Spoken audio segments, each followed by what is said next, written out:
علی الحبیب صلی اللہ علی محمد.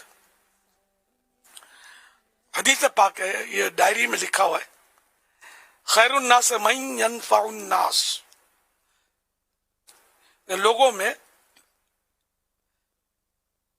بہتر وہ ہے جو لوگوں کو نفع پہنچائے، فائدہ پہنچائے.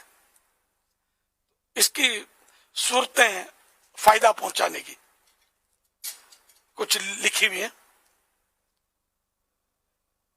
کہ کس طرح فائدہ کس طرح پہنچا سکتے ہیں. اور ظاہر ان میں بھی حصر نہیں ہے، فائدہ پہنچانے کی تو ہزاروں صورتیں وہ ہو سکتی ہیں. مثلا مالی تعاون کے ذریعے کسی کو فائدہ پہنچایا، کسی کی بیمار تھا عیادت کی تو اس کو خوشی حاصل ہوئی، فائدہ تو پہنچا نا اس کو. عیادت کرنا یہ بھی سنت ہے، جبکہ سنت کے مطابق شریعت کے دائرے میں رہ کر جو شریعت نے جہاں جس طرح اجازتیں دی ہیں اس کے مطابق عیادت کرے. یا کسی کو اچھا مشورہ دے کر بھی نفع پہنچایا جا سکتا ہے، یوں نصیحت کر کے، نیکی کی دعوت دے کر، خواہش مند کو نعت شریف سنا کر، کسی کا بوجھ اٹھوا کر. کسی نے کہا کہ ذرا اٹھانے مدد کرو، آپ نے اٹھا کے کندھے میں رکھ دیا، یہ بھی فائدہ پہنچایا. یا خود ہی پہنچا دیا، اس کے گھر تو یہ زیادہ نفع پہنچانا ہوا. یا گاڑی میں لدوا دیا کسی کا سامان.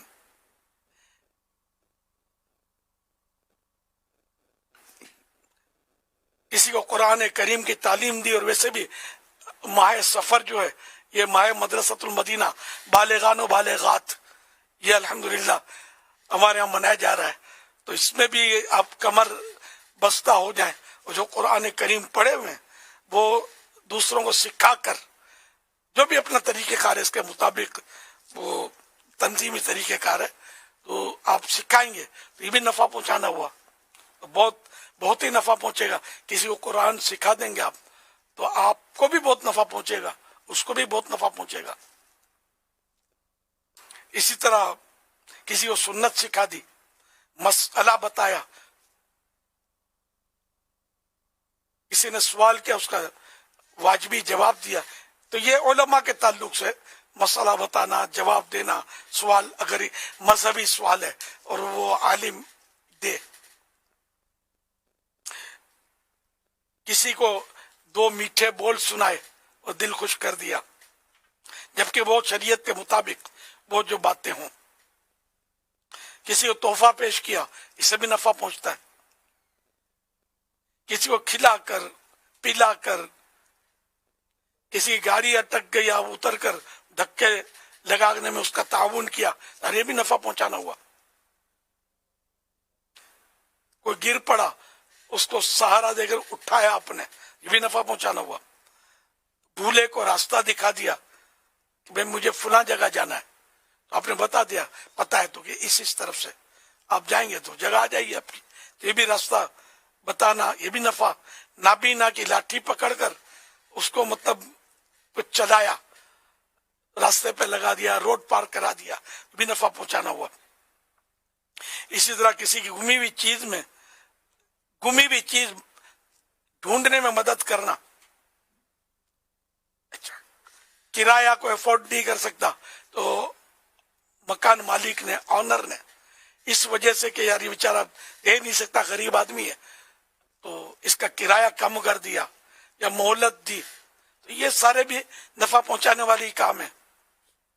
اسی طرح کسی کی بجلی کا بل آپ نے خود سے ادا کر دیا کہ یہ افورڈ نہیں کر سکتا، مہنگائی ہے، تو یہ بھی ثواب کا کام ہے. کوئی راستے میں روڑا، کنکر پتھر، کانٹے دار شاخ یا گڑھا ہے، اس پر کوئی چیز رکھ دی، تو اس طرح بھی لوگوں کو نفع پہنچانا، یہ بھی نفع پہنچانا ہوا. کسی کو دینی کتاب پڑھنے کے لیے دی، اس کی خواہش تھی، یہ بھی نفع پہنچانا ہوا. اس طرح دینی رسائل آپ نے تقسیم کیے، یہ بھی ایک نفع پہنچانے کی صورت ہے. اسی طرح اپنے بجلی سے، پانی سے بھی دوسروں کو نفع پہنچایا جا سکتا ہے. اس طرح اگر سوچنے جائیں، غور کرنے جائیں تو بہت ساری صورتیں بنتی ہیں کہ اس سے دوسرے کو نفع پہنچتا ہے. جیسے ابھی بہت سارے جمع عیسائی بھائی، کوئی نیا عیسائی بھائی یا کوئی بھی داخل ہوا تو تھوڑا سمٹ کر سرک کر اس کو جگہ بنا دی اس کے لیے، یہ نفع پہنچانا ہوا. اور یہ کہ اگر پھیل کر بیٹھ گئے کہ یہ بیٹھنے نہ پائے تو یہ اپنی ذات سے اس کو شر پہنچانا ہوا، اس کا اس کے لیے جگہ تنگ کر دیا آپ نے. اس طرح مطلب ہے کہ نفع پہنچانے کی بہت ساری صورتیں ہو سکتی ہیں.